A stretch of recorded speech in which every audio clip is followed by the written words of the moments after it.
तीर्थ नावा जे कस पावा विण पाणी के नाई करी जेते सिरठ उपाई वेखा विण कर्मा के मिलै लई मत विच रतन जवाहर माणिक जे एक गुर की सिख सुनी गुरा एक देह बुझाई सबना जिया का एक दाता सो मैं विसर न जाए गुरा एक देह बुझाए सबना जिया का एक दाता सो मैं विसर न जाए। वाहिगुरु जी का खालसा वाहिगुरु जी की फतेह। जुग जुग अटल सतगुरु श्री गुरु ग्रंथ साहिब जी महाराज जी की पावन पवित्र चरण शरण के अंदर बैठे गुरसिख प्यार वाले वड भागे हो जो कि अमृत वेले संभालदिया हुए सतगुरां दे दर ते जुड़ बैठ करके हर जस करदिया हुए प्रभु परमात्मा के चरणा कमलों के विच मन वृत्तियां एकाग्र करने के वास्ते जुड़ बैठना कर रहे हो। लोक सुखिया ते परलोक सुहेला करने के वास्ते सतगुरां दे दर दे उत्ते जुड़ बैठना कर रहे हो। लड़ीवार चल रही गुरु शब्द विचार के अंदर धन गुरु नानक देव जी महाराज जी की उचारण की हुई पावन पवित्र बाणी जपजी साहिब जी की विचार चलती पई है। कल के दीवान तक असी 5 पौड़ियां तक विचार कर चुके सन। अज 6वीं पौड़ी तो विचार आरंभनी है। विचारों तो पहला सतगुरां दे चरना कमलों च हाजरी लवाउंदियां होइयां गुर फतेह प्रवान करना करो जी। वाहिगुरु जी का खालसा वाहिगुरु जी की फतेह। अज का जो पावन पवित्र वचन ने सतगुरु गुरु नानक देव जी महाराज जी ने सानू मनुखा बाहर भटकना दे विचों हटवा के केवल ते केवल अंतर्मुखी करन दी गल कीती है। क्योंकि उस समय के दौरान जो कि लोग ज्यादातर ਜਾਂ इवें कह लीए कि दूसरे मतां दे अंदर वध तो वध तीर्थ स्थानां दे उत्ते जां बाहर मुखी होण दी गल कीती सी। जदों असीं इतिहास नूं भी पढ़दे हां ते उस दे अंदर जिक्र आउंदा है कि धन गुरु अमरदास जी महाराज जी भी गुरु घर आउण तो पहलां 22 वार हरिद्वार दे दर्शन कर चुके सन। लेकिन वो 22 बार दर्शन करने के बावजूद अरे खाली दे खाली सन। अजे उन्होंने कोई प्राप्ति नहीं हो सकी। हुण उन्हां गल्लां नूं गुरदेव पातशाह समझाउण लगे। साहिब कहणगे तीरथ नावा पहला विश्राम नावां दे उत्ते है। हुण तीरथ थत्थे दे सिहारी है जिन्हां ने गुटके दे उन्होंने देख सकते हो थत्थे दे सिहारी है। तीर्थां दे विच इशनान तां करां वैसे शब्द तो दो ही है ना तीर्थ नावा तीर्थां ते इशनान करां। लेकिन इत्थे जिहड़े वचन ने तीर्थ नावा जिस सिहारी होण नाल कि हे प्रभु परमात्मा तीर्थां दे उत्ते इशनान मैं तां करां क्यों जे किस भावां जे तैनू चंगा लगे ते मेरे तीर्थ स्थानां दे उत्ते जाना तां चंगा लगदा जे तैनू तेरे दर दे उत्ते प्रवान हो रहा ते असीं आम तौर दे उत्ते 68 तीर्थां की गल करते हैं जब दुनियादारी के तौर पर ਹੋਲੇ ਮਹੱਲੇ ਦੇ ਉੱਤੇ ਜਾਂ ਸੰਘ ਦੇ ਮੇਲਿਆਂ ਦੇ ਉੱਤੇ ਜਾਂ ਵਿਸਾਖੀ ਦੇ ਉੱਤੇ ਲੋਕ ਟਰਾਲੀਆਂ ਦੇ ਟਰਾਲੀਆਂ ਭਰ ਕੇ ਜਾਂਦੇ ਨੇ ਤੇ ਮਾਰ ਡੀਜੇ ਲਾ ਕੇ ਜਾਣੀ ਕਿ ਐਸ਼ ਪ੍ਰਸਤੀ ਕਰਨ ਵਾਸਤੇ ਜਾਂਦੇ ਆ। ਲੇਕਿਨ ਗੁਰੂ ਪਾਤਸ਼ਾਹ ਇਹ ਗੱਲ ਬਿਲਕੁਲ ਨਹੀਂ ਆਖਦੇ। ਗੁਰੂ ਆਖਦੇ ਆ ਕਿ ਤੀਰਥ ਨਾਵਾਂ ਜੇ ਤਿਸ ਭਾਵਾਂ, हे ਮੇਰੇ ਮਾਲਿਕਾ ਤੀਰਥ ਸਥਾਨਾਂ ਦੇ ਉੱਤੇ ਮੈਂ ਤਾਂ ਜਾਵਾਂ ਜੇ ਪ੍ਰਮਾਤਮਾ ਤੈਨੂੰ ਚੰਗਾ ਲੱਗੇ ਤੇ। ਤੀਰਥ ਨਾਵਾਂ ਜੇ ਤਿਸ ਭਾਵਾਂ ਵਿਣ ਭਾਣੇ ਕੇ ਨਾਏ ਕਰੀ। ਨਹੀਂ ਤੇ ਇਹ ਤੇ ਬਿਲਕੁਲ ਪਖੰਡ ਦੇ ਪਖੰਡ ਰਹਿ ਜਾਣਗੇ। ਵਿਣ ਭਾਣੇ, ਵਿਣ ਤੋਂ ਭਾਵੇਂ ਬਿਨਾਂ, ਭਾਣੇ ਤੋਂ ਭਾਵੇਂ ਚੰਗਾ ਲੱਗਣ ਤੋਂ ਬਿਨਾਂ। ਪਰਮਾਤਮਾ ਦੇ ਚੰਗਾ ਲੱਗਣ ਤੋਂ ਬਗੈਰ ਮੇਰਾ ਨਾਤਾ, ਨਹਾਏ ਤੋਂ ਭਾਵੇਂ ਨਹਾਉਣਾ, ਇਸ਼ਨਾਨ ਕਰਨਾ। ਗੁਰੂ ਦੇ ਜੇਕਰ ਦਰ ਦੇ ਉੱਤੇ ਪ੍ਰਵਾਨ ਹੋਏ ਹੀ ਨਾ ਤੇ ਗੁਰੂ ਦੇ ਦਰ ਦੇ ਉੱਤੇ ਜਾਣ ਦਾ ਕੀ ਫਾਇਦਾ। ਜੇ ਸਾਡਾ ਧਰਮ ਪੁੰਨ ਦਾਨ ਪੁੰਨ ਕੀਤਾ, ਗੁਰੂ ਦੇ ਦਰ ਦੇ ਉੱਤੇ ਪ੍ਰਵਾਨ ਹੋਇਆ ਹੀ ਨਾ ਤੇ ਗੁਰੂ ਦੇ ਦਰ ਦੇ ਉੱਤੇ ਜਾਣ ਦਾ ਕੀ ਫਾਇਦਾ। ਗੁਰ ਇਤਿਹਾਸ ਦੇ ਅੰਦਰ ਇੱਕ ਘਟਨਾ ਆਉਂਦੀ ਹੈ ਭਗਤ ਰਵਿਦਾਸ ਜੀ ਦੀ। ਭਗਤ ਰਵਿਦਾਸ ਜੀ ਜੁੱਤੀਆਂ ਗੰਢਿਆ ਕਰਦੇ ਸਨ। ਆਪਨੇ ਕਈ ਵਾਰੀ ਸੁਣੀ ਹੋਵੇਗੀ। ਜੁੱਤੀਆਂ ਗੰਢਿਆ ਕਰਦੇ ਸਨ। ਪੰਡਿਤ ਲਾਗੋਂ ਲੰਘਦੇ ਪਏ ਸਨ, ਉਹਨਾਂ ਨੂੰ ਕੁਛ ਕੀਤੇ, ਉਹ ਜੁੱਤੀਆਂ ਗੰਢਾਉਣੀਆਂ ਕੀਤੀਆਂ ਤੇ ਗੱਲਾਂ ਚੱਲਦੇ ਗੱਲ ਚੱਲ ਪਈ ਕਿ ਅਸੀਂ ਹਰਿਦੁਆਰ ਦੀ ਧਰਤੀ ਦੇ ਉੱਤੇ ਇਸ਼ਨਾਨ ਕਰਨ ਜਾ ਰਹੇ ਹਾਂ। ਤੇ ਭਗਤ ਰਵਿਦਾਸ ਜੀ ਨੇ ਵੀ ਆਖਿਆ ਜੇਕਰ ਤੁਸੀਂ ਇਸ਼ਨਾਨ ਕਰਨ ਦੇ ਵਾਸਤੇ ਜਾ ਰਹੇ ਹੋ, ਅਸਲ 'ਚ ਸਾਖੀ ਜਿਹੜੀ ਉਹ ਸਿੱਖਿਆਦਾਇਕ ਹੁੰਦੀ ਹੈ, ਸਾਨੂੰ ਸਮਝਾਉਂਦੀ ਹੈ। ਕਹਿਣਗੇ ਇਸ ਤਰ੍ਹਾਂ ਆ ਕਿ ਜੇ ਤੁਸੀਂ ਵੀ ਚੱਲੇ ਹੋ, ਕਹਿਣਗੇ ਕਾਹਦੇ ਵਾਸਤੇ ਚੱਲੇ ਆ, ਕਹਿਣਗੇ ਅਸੀਂ ਗੰਗਾ ਮਈਆ ਨੂੰ ਦਾਨ ਪੁੰਨ ਕਰਨ ਦੇ ਵਾਸਤੇ ਚੱਲੇ ਆ। ਕਹਿਣਗੇ ਜੇਕਰ ਵਾਕਈ ਦਾਨ ਪੁੰਨ ਕਰਨ ਵਾਸਤੇ ਚੱਲੇ ਹੋ ਤੇ ਆ ਮੇਰੀ ਵੀ ਇੱਕ ਦਮੜੀ ਗੰਗਾ ਮਈਆ ਨੂੰ ਭੇਟਾ ਕਰ ਦੇਣਾ। ਕਹਿਣ ਲੱਗੇ ਕਿ ਦਮੜੀ ਪਹਿਲਾਂ ਦੇ ਹੱਥ ਵਿੱਚ ਇਹਨਾਂ ਨੂੰ ਧੋ ਧਾ ਕੇ ਹੱਥ ਲੈ ਲਈ ਕਿ ਸ਼ੂਦਰ ਦੇ ਹੱਥੋਂ ਇਹ ਚੀਜ਼ ਲੈਣੀ ਆ, ਉਹਨਾਂ ਨੇ ਲੈ ਲਈ। ਫਿਰ ਕਹਿਣ ਲੱਗੇ ਭਗਤ ਰਵਿਦਾਸ ਜੀ ਨੇ ਇੱਕ ਗੱਲ ਕੰਡੀਸ਼ਨ ਰੱਖ ਦਿੱਤੀ ਕਿ ਗੰਗਾ ਮਈਆ ਨੂੰ ਇਹ ਭੇਟਾ ਮੇਰੀ ਤਾਂ ਦੇਣੀ ਹੈ ਜੇਕਰ ਉਹ ਆਪ ਹੱਥ ਕੱਢ ਕੇ ਮੰਗੇ ਤੇ। ਜਦੋਂ ਇਹ ਗੱਲ ਹੋਈ ਸਾਰੇ ਪੰਡਤ ਹੱਸਣ ਲੱਗ ਪਏ। ਕਹਿਣ ਲੱਗੇ ਅਸੀਂ ਇੰਨੀਆਂ ਭੇਟਾਵਾਂ ਚੜਾਉਂਦੇ ਹਾਂ, ਕਦੇ ਗੰਗਾ ਮਈਆ ਨੇ ਕਦੀ ਹੱਥ ਕੱਢ ਕੇ ਭੇਟਾ ਲਈ ਹੈ, ਇਹਦੀ ਇੱਕ ਦਮੜੀ ਵਾਸਤੇ ਹੱਥ ਕੱਢ ਕੇ ਭੇਟਾ ਲਊਗੀ। ਉਹਨਾਂ ਨੇ ਗੱਲ ਕਰਦਿਆਂ ਹੋਇਆਂ ਉੱਥੋਂ ਚਲੇ ਗਏ। ਜਾ ਕੇ ਜਦੋਂ ਹਰਿਦੁਆਰ ਗੰਗਾ 'ਚ ਇਸ਼ਨਾਨ ਕੀਤਾ, ਸਾਰਿਆਂ ਨੇ ਆਪਣੀਆਂ ਭੇਟਾਵਾਂ ਚੜਾਉਣੀਆਂ ਕੀਤੀਆਂ। ਲੇਕਿਨ ਜਦੋਂ ਪੰਡਤਾਂ ਨੂੰ ਚੇਤਾ ਆ ਗਿਆ ਕਿ ਉਹਦੀ ਵੀ ਭਗਤ ਰਵਿਦਾਸ ਨੇ ਇੱਕ ਦਮੜੀ ਦਿੱਤੀ ਸੀ, ਮੋਚੀ ਨੇ ਵੀ ਦਮੜੀ ਦਿੱਤੀ ਸੀ, ਉਹ ਵੀ ਦੇ ਦਿੰਦੇ ਆ।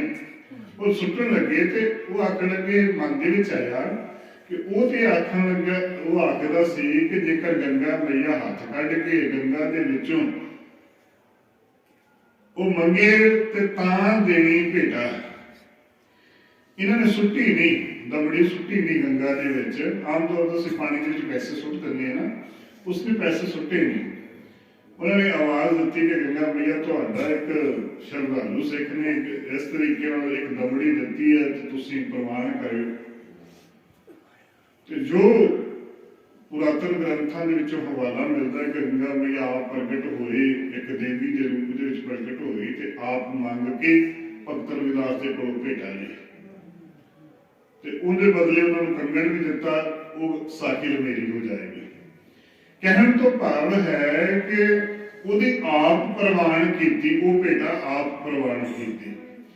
ਸਾਡਾ ਤੀਰਥਾਂ ਦੇ ਉੱਤੇ, ਅਸਥਾਨਾਂ ਦੇ ਉੱਤੇ, ਗੁਰੂ ਦੇ ਦਰ ਦੇ ਉੱਤੇ ਜਾਣ ਦਾ ਤਾਂ ਸਮਾਂ ਸਫਲਾ ਹੈ ਜੇਕਰ ਗੁਰੂ ਨੂੰ ਚੰਗਾ ਲੱਗੇ, ਗੁਰੂ ਦੇ ਦਰ ਦੇ ਉੱਤੇ ਪ੍ਰਵਾਨ ਹੋਏ। ਜਿਵੇਂ ਭਗਤ ਰਵਿਦਾਸ ਦੀ ਭੇਟਾ ਗੰਗਾ ਨੇ ਪ੍ਰਵਾਨ ਕੀਤੀ ਹੈ, ਸਾਡਾ ਗੁਰੂ ਦੇ ਦਰ ਦੇ ਉੱਤੇ ਆਇਆ ਹੋਇਆਂ ਦਾ ਗੁਰੂ ਸਾਡਾ ਪ੍ਰਵਾਨ ਕਰ ਲਵੇ ਤਾਂ ਸਾਡਾ ਤੀਰਥ ਸਥਾਨਾਂ ਦੇ ਉੱਤੇ ਜਾਣ ਦਾ ਸਮਾਂ ਸਫਲਾ ਹੁੰਦਾ ਹੈ।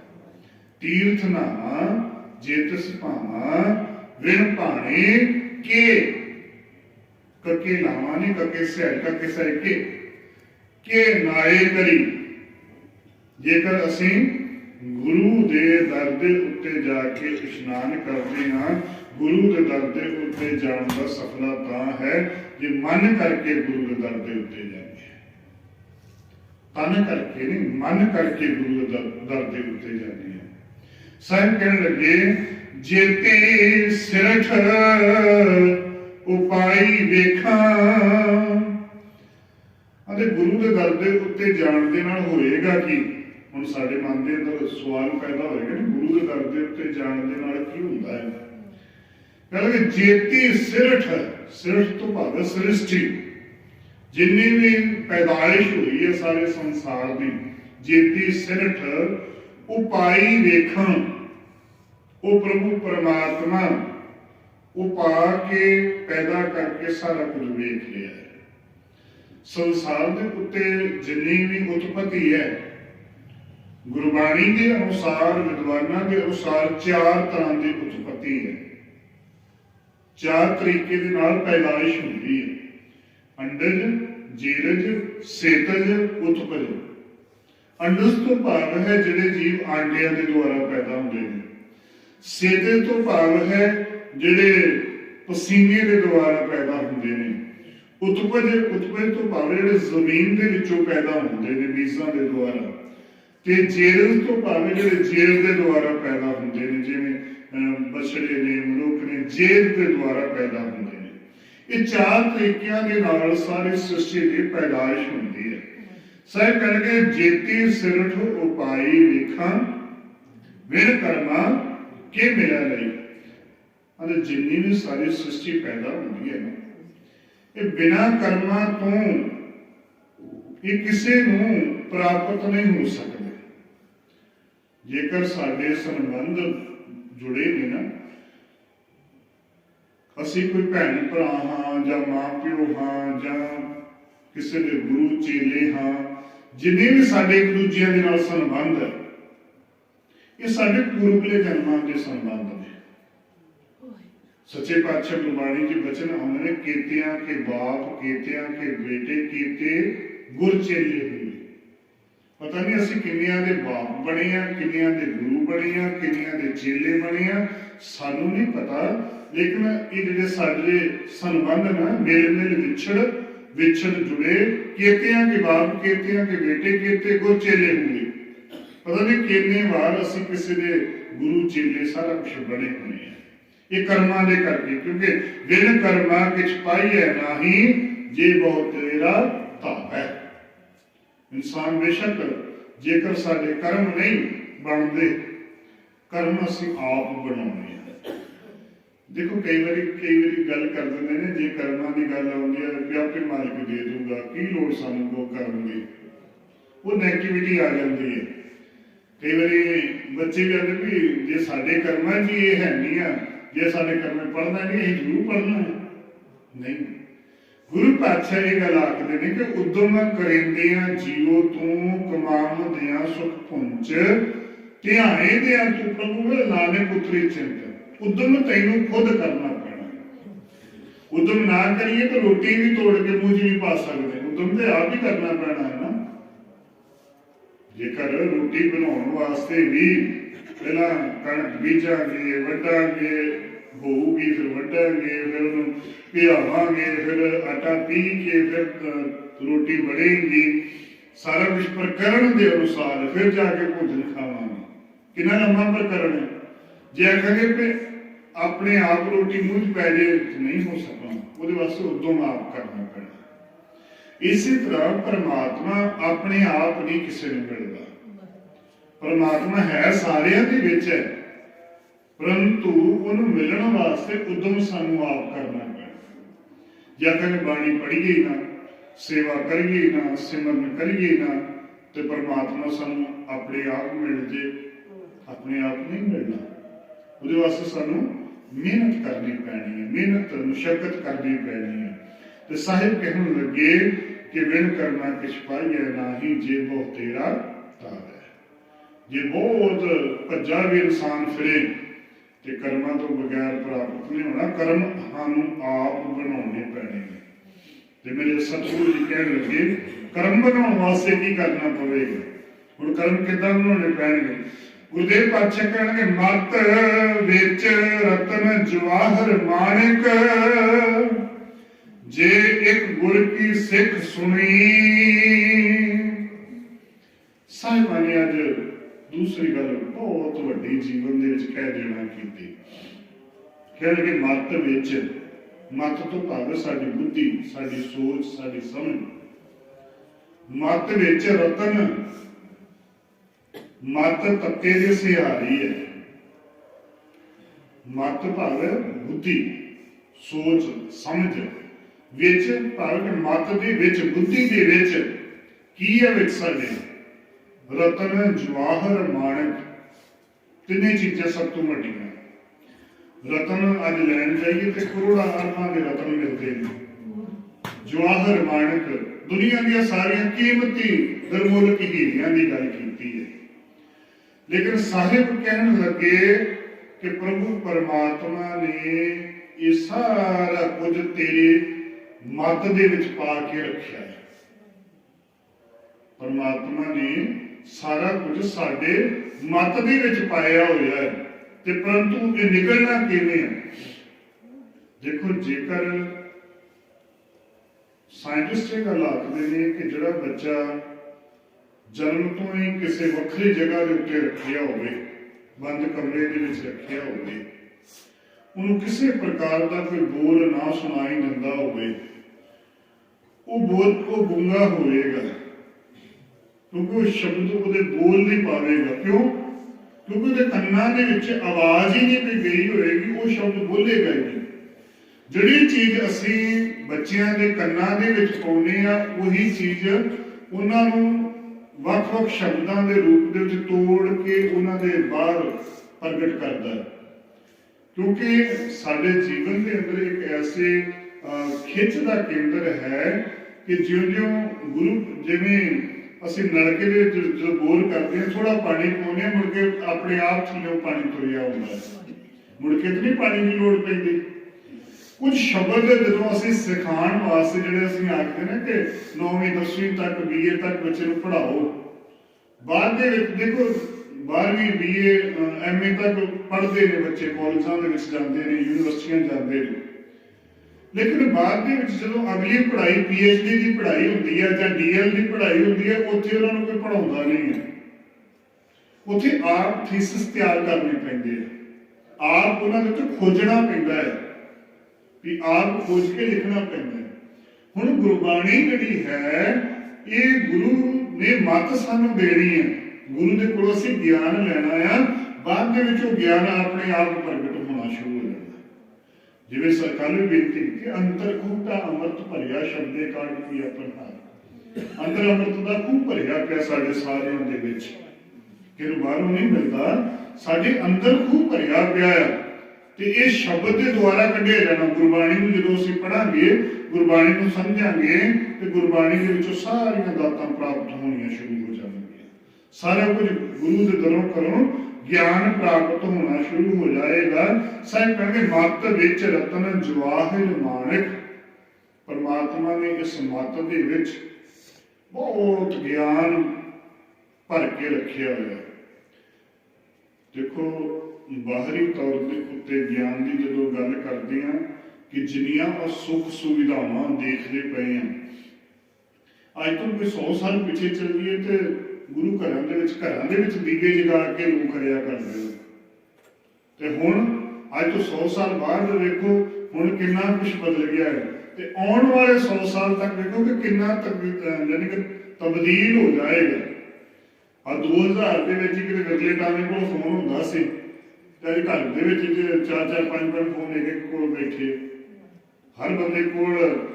ਪਹਿਲਾਂ ਕਿਤੇ ਫੋਨ ਦੇ ਉੱਤੇ TV ਵੇਖਣ ਨੂੰ ਕਿਤੇ ਵਿਰਲੇ ਟਾਵੇਂ ਘਰ TV ਹੁੰਦਾ ਵੀ ਬਲੈਕ ਐਂਡ ਵਾਈਟ ਦੇ ਵਿੱਚ, ਤੇ ਹੁਣ ਹਰ ਮੋਬਾਈਲ ਦੇ ਵਿੱਚ HD ਸਕਰੀਨਾਂ ਅਸੀਂ ਚਲਾਉਂਦੇ ਹਾਂ, ਦੇਖਦੇ ਪਏ ਹਾਂ। ਕਹਿਣ ਤੋਂ ਭਾਵ ਕਿ ਇਹ ਕਿੱਥੋਂ ਪੈਦਾ ਹੋਈਆਂ, ਕਿਤੋਂ ਬਾਹਰੋਂ ਥੋੜੀ ਆਈਆਂ। ਇਹ ਇਨਸਾਨ ਦੇ ਕਿਸੇ ਦੇ ਮਨ ਦੇ ਅੰਦਰ ਸੋਚ ਆਈ, ਉਹਨੇ ਕਾਢ ਕੱਢੀ, ਉਸ ਕਾਢ ਤੋਂ ਅੱਗੇ ਦੇ ਅੱਗੇ ਉਹ ਕੰਮ ਵੱਧਦਾ ਗਿਆ। बस उसी तरीके दे नाल परमात्मा ने हर जीव के विच कोई ना कोई गुण पाया हुआ है, कोई ना कोई सोच, कोई ना कोई काढ़ नवी पाई हुई है। जदों असी खोजना शुरू कर दिंदे हैं ते अगां तो अगां खोजां तो होर असी प्राप्त कर लेंगे। जो छोटे होंदे चिट्ठियां ले के पाउंदे सी, हुण चिट्ठी लिखदे ही कोई नहीं है। हुण तो एक बार मूँह गल कड्डो अगले बने कनेडा अमेरिका जिथे मर्जी पहुंच जाती, कि चिट्ठी लिखण की लोड़ ही नहीं रही। ये कित्थों पैदा हुई? मत की पैदाइश है। तो गुरु पातशाह कहने लगे, जे एक गुर की सिख सुनी, बस जेकर बाहरी तौर के उत्ते इन्नी असी इन्नी प्रगति कर ली है, इन्ना असी डिवेलप हो गए बाहरी तौर के उत्ते, तो कहने लगे अंदरूनी तौर के उत्ते भी असी डिवेलप होना है। अंदरूनी तौर के उत्ते असी डिवेलप होने वास्ते, अंदरूनी तौर के उत्ते अगे वधन वास्ते तैयार नहीं, सीधे लफ्ज़ां च कह देंगे। अंदरूनी तौर के भी उत्ते अगे वधन की लोड़ है, क्योंकि परमात्मा नूं जे मिलना तो अंदरूनी तौर पर अगे वधना पैना। अंदरूनी तौर पर, बाहरी तौर के उत्ते बाहरी किसी को माड़ा कह लवांगे, चंगा कह लवांगे, कोई दो चार दिन बोल कबूल भी बोल लवांगे किसी के नाल, लेकिन उसका कोई बेनिफिट नहीं होगा। जेकर तुहाडा अंदर चंगा है, तुहाडे अंदर ठंड है, तो बाहर तौर के उत्ते तुहानूं कोई जिन्ने मर्जी बोल कबूल भी कह लवे, कोई फर्क नहीं पैंदा। जे अंदरूनी तौर के उत्ते शांति है, सुकून है, तो तुहाडे मानसिक तौर के उत्ते भी देखो, जिहदे हिरदे के अंदर ठंड होएगी ना, तुहानूं बाहरों दस्सण की लोड़ नहीं पवेगी कि इहदे कोल कुछ है। साहिब गुरबाणी के अंदर वचन करते हैं कि गुजड़ा लदम लाल मत्थे ही प्रगट थिया। जिन्हां दे कोल लाल हुंदा है ना, जिन्हां कोल नाम की कमाई हुंदी है, जिन्हां कोल परमेश्वर का दर करता प्यार हुंदा है, वो अंदरों अंदर प्रगट हो जाता है। उन्हें बाहर रौला पा के दसन की लोड़ नहीं पैंदी कि मेरे को बहुत ज्ञान है, मेरे को बहुत परमात्मा मैं जुड़िया हुआ है, परमात्मा ने जुड़न की कोई साधना मेरे को की हुई है, परमात्मा की भजन बंदगी है। जदों असीं वो बाहरी तौर के उत्ते धन गुरु साहिबाना के दर के उत्ते अजिहियां कई रूहां हर वक्त रिहा करदियां सी, जिहड़े नाम की कमाई, जिवें धन बाबा बुढ़ा जी होरां की कमाई, जिन्हां ने अपना जीवन ही गुरु घर दे विच जीवन के 112.5 साल परमात्मा के नाम की कमाई की। जिन्होंने नाम की कमाई की, उन्होंने बाहरी तौर के उत्ते दस्सण की लोड़ नहीं पैंदी कि मेरे को नाम की कमाई है। तो साहिब कहने लगे, जे एक गुर की सिख सुनी, जेकर गुरु की एक सिक्ख्या जीवन के विच मोती जवाहरात पैदा कर दिंदा है। गुरा एक देह बुझाई, सतगुरा ने मैनू एक गल समझा देना की, कल भी बेनती की सी, गुरा के उत्ते विश्राम होना। गुरा एक देह बुझाई, गुरा ने मैनू एक गल समझा देना की, सतगुरा ने परमेश्वर ने मैनू एक गल समझा देना की, सबना जियां का एक दाता, सारे जीवां दा जिहड़ा ना इक्को ही दाता, कोई वखरे वखरे दाते नहीं है, वखरे वखरे दाता देने वाला कोई नहीं है। सो मैं विसर ना जाए, सारे दाता एक देने वाला है। कोई वो राम कह लवे, रहीम कह लवे, अल्लाह कह लवे, गॉड कह लवे, वाहिगुरु कह लवे। असी आम तौर के उत्ते शब्द एक आउंदा है देवी देवते। देवी हुंदी है, देवियां देवी देवते क्यों उन्होंने ना आख्या? देवी देवते में दाता देवन वाले नूं देवता आख्या जाता है, फिर दाता दिंदा है। पुराने समय के अंदर ये लफ्ज वरते जाते सन कि वो फलाना वो देवी है, अग की देवी है, कोई पानी की देवी है, कोई पानी का देवता है। देखो कुछ समय के अनुसार पुरातन समय जो असीं इतिहास पढ़ के देखते हैं ना, जो किते हड़ आ जान तो उन्होंने कि वरुण देवता जल देवता ने अगे बेनती करते हैं ये हड़ रुक जाए, जमीन पैना रुक जाए, उन्होंने अगे जग करनी, हवन करने, ये देवता है। क्योंकि उदों पानी को भी देवता मनिया जाता से, या बाहरी तौर पर मीह पैंदा सी, या फिर लोगों को पीने वास्ते पानी नहीं सी होया करता। जेकर अग्नि को देखिया कि अग्नि इंसान तो ताकतवर है, जो अग लगनी तो तबाही मचा देनी, तो उन्होंने आखना अग्नि भी देवता है, ये सब कुछ साड़ होंगी है। जेकर हवा की गल की इंसान सब तो जरूरी हवा है, हवा भी देवता है, उन्होंने देवते मान लिया।